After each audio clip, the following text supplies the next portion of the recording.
আজি দেওবাৰ বুলি অলপ ওলাই আহিলোঁ গাঁৱৰ ফিলে আৰু ইয়াতে মোৰ লগত বিধানশীল বাইকিং কৰি আছে।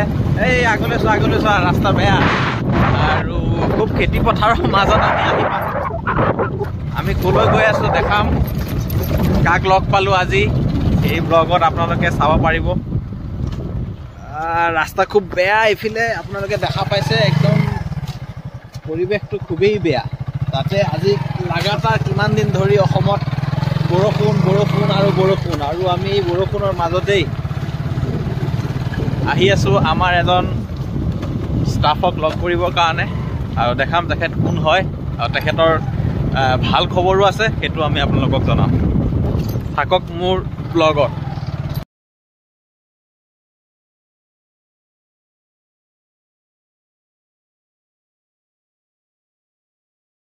মই আছোঁ হাৱাইপুৰ আৰু এয়া চাওক মই কি খাব লৈছোঁ, ম'ম' আৰু এইটো কি কয় নিধান, চাওমিন আমি খাইছোঁ। বাট কোনে বনাইছে এইটো মই পাছত দেখাম আৰু তেখেতে আমাক এটা গুড নিউজ দিব। আমি আশা কৰোঁ তেখেতৰ যিটো গুড নিউজ হ'ব সেইটো গুডেই হওক, সেইটো আমি কামনা কৰিছোঁ। মই খাই লওঁ তাৰপিছত আপোনালোকক দেখাম। আৰু মোৰ লগত আছে আমাৰ বহুত দিনৰ পুৰণি চিনাকি কিৰণ থাপা। কওক কেনেকুৱা খবৰ? ভাল, আপোনালোকৰ? আৰু চবৰে ভালে থাকিব, আমাৰো ভালেই।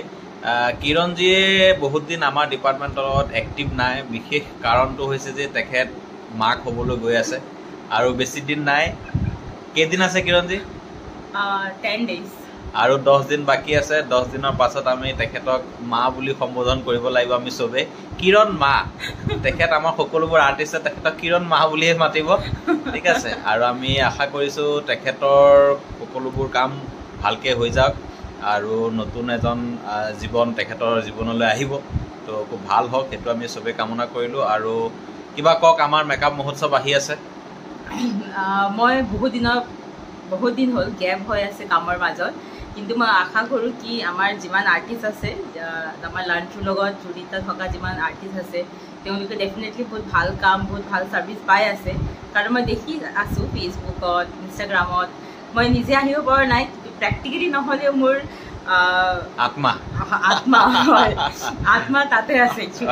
যিমান প্ৰগ্ৰাম হৈ আছে সেই প্ৰগ্ৰামবোৰ বহুত ভাল হৈ আছে আৰু অহা দিনত আমাৰ আৰু এটা গ্ৰেণ্ড প্ৰগ্ৰাম হ'বলৈ গৈ আছে, মেকআপ মহোৎসৱ, যোন প্ৰগ্ৰামত আমালোকে বহুত মেক্সিমাম আৰ্টিষ্টসকলে বহুত বেছি লাভ পাব। কাৰণ ইমান কম এটা এমাউণ্টত 2 দিন মেকআপৰ ক্লাছ শিকিব পৰা আৰু ডিফাৰেণ্ট 6জন ডিফাৰেণ্ট আৰ্টিষ্টৰ পৰা মেকআপ শিকিব পৰা, তেওঁলোকৰ টেকনিক জানিব পৰা, এইটো ইমান কম এটা এমাউণ্টত। আৰু লগতে গিফ্ট ভাউচাৰ আছে আৰু গুডিজ আছে। সেইবোৰ পোৱা, মই ভাবোঁ সেইবোৰ মেক্সিমাম প্ৰগ্ৰামত সেনেকুৱা নহয়। এইটো বহুত এটা গ্ৰেট অপৰচুনিটি। মই ৰিকুৱেষ্ট কৰোঁ যিমান আৰ্টিষ্ট আছে অসমত বা অসমৰ বাহিৰত, সকলোৱে সেই প্ৰগ্ৰামত আহে আৰু প্ৰগ্ৰামটো জইন কৰে আৰু বহুতকেইটা কথা শিকিব পায়। সেইটোৱে। আৰু আপুনি মিছ কৰি আছে নে নাই প্ৰগ্ৰামবোৰ? বহুত বেছি মিছ কৰি আছোঁ। মই লাইভ চাই বহি থাকোঁ। আৰু আপুনি কেতিয়া আকৌ ৰিএক্টিভ কেতিয়া হ'ব সেইটো কওক? মই ভেৰি চুন, আফটাৰ 3 months 4 months চাওঁ। অ'কে, ঠিক আছে। আমি সোনকালে তেখেতক লগ পাম আমাৰ ডিপাৰ্টমেণ্টত আৰু তেখেতৰ সুস্বাস্থ্য আৰু আহি থকা নতুন জীৱনলৈ শুভকামনা আমি জনাইছোঁ। ধন্যবাদ। Thank you. গৰম দিনত ওলাই যাবলৈ খুবেই ভাল লাগে, কাৰণ দুপৰীয়াটো কি হয়, সূৰ্য দেৰিকৈ ডুবে আৰু ঠাণ্ডা হৈ যায় পৰিৱেশটো। আৰু যদি তাতে বতৰটো অলপ কুহুমীয়া হয় আৰু বতাহ দি থাকে, তেনেহ'লে ফুৰিবলৈ আৰু খুবেই ভাল লাগে। তো সেইটো জেগাত আমি এনেধৰণে ওলাই আহিলোঁ আজি আৰু চাওঁ কেনেধৰণৰ আমি এনজয়মেণ্ট কৰিব পাৰোঁ।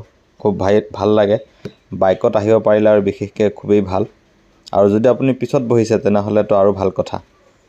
তো ঠিক এনেদৰে আমাৰ যাত্ৰা গৈ আছে আৰু আমি এনেদৰে এনজয় কৰি আছোঁ। Thank U.